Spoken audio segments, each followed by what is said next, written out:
Hello, eighth graders. Happy Friday to you. Miss Van Hefty here. Today is Friday. It's March 19th. We are at the end of our first full week back for trimester 3, and Fridays are now our remote learning days for all students. So we have a remote learning day today. We're going to be working on finishing up our assignments from Wednesday and Thursday and just checking in with each other and making sure that we're all organized to end this first week of the trimester. So let's go ahead and get started. So this week we started our brand new unit. This is the first unit of trimester 3. It's called Changing the World with Words. And it's all about analyzing how powerful speeches in history have influenced and impacted the people and events of that time. So we will look and analyze speeches from many different times in history. We're focusing a lot on speeches from the 50s and 60s civil rights movement, but we'll also look at speeches from any decade in between then and now, and some current speakers as well. The goal with this unit is to build upon our knowledge of what strong, persuasive speakers do. We started this conversation in the wintertime in trimester 2 when we were starting to write our career speeches. We talked about how speakers use persuasive techniques and strategies to try and engage their audience and get their point across. So we are going to build on that foundation, and we are going to look at how powerful speeches in history have actually impacted and influenced the course of history and the current social events around the speakers. Really, really cool stuff. So here are 3 key questions. These were brought up in the lesson from either Wednesday or Thursday, depending on what day you have language arts.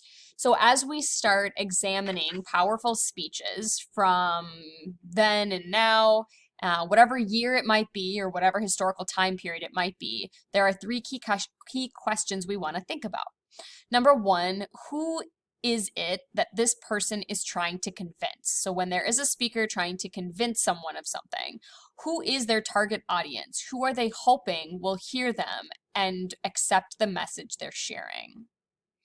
Number 2, what is it they want? So summarizing what their key goals are. What are they trying to convince us of? What are their claims? And what is the evidence they have to back them up?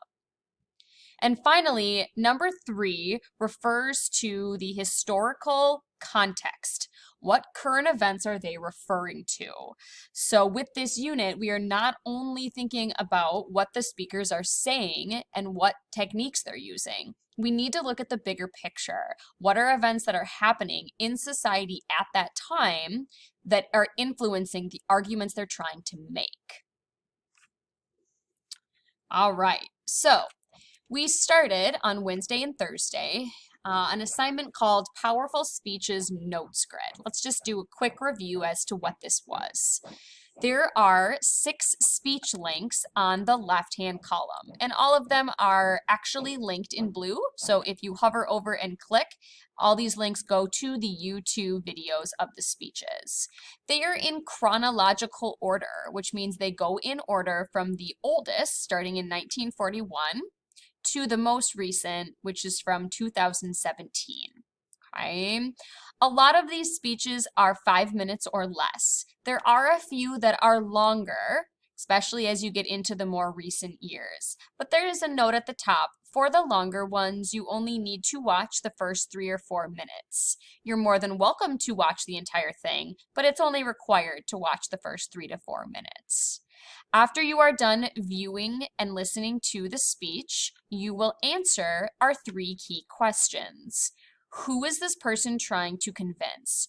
Who is the target audience? Who do he or she mainly want to reach? Second question, what is it they want? And try to provide at least 4 strong sentences here. Use your inferencing skills, okay? Sometimes the speaker will say things very directly as to what they want. Sometimes we need to listen to their words and we need to infer what are they trying to get at? What are they hoping to see happen by their speech?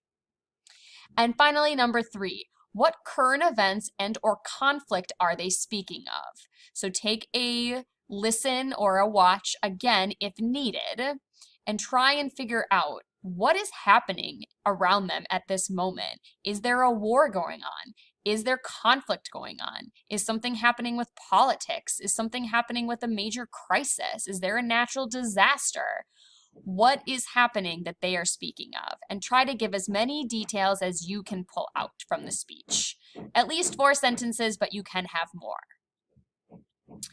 So 3 key questions, 6 speeches total, and the links are right there for you. Now, this is just a warm-up to our unit. We will have a chance to listen and work through speeches as a class with modeling from me, and I will guide you through every step of it. This is just meant to get you warmed up. Have a chance to look at some speeches, try to pick out these 3 key questions, and give as much evidence as you can, all right? This is due at 1:30 today. It is Friday and it's due at 1:30. If you've already submitted it, amazing. You may want to think about if you possibly could add any further details. So if you haven't turned it in, you can add more details. If you have, feel free to let me know. I can unsubmit it to you, and maybe after watching this video, you'll feel inspired to add some more evidence.